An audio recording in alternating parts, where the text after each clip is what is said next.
These are the streets in Moldova after rain, after strong rain, after very strong rain. It's like a river. And that's happening because people like to have everywhere cement, paved, so no contact with the soil, and the water from the roofs are not collected. People don't collect it like me. I can say that most of people don't collect, but some collect it for gardening.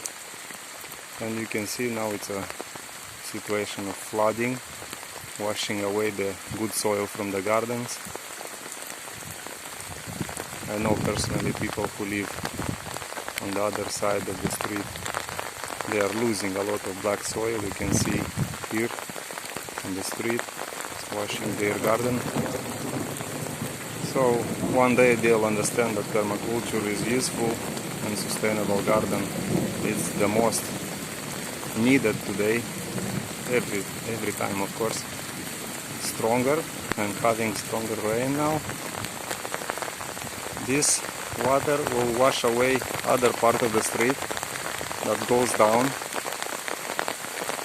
So later will be renovated, of course. This is not first time.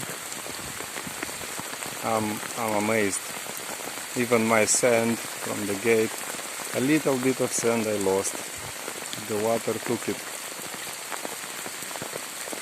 See you next time.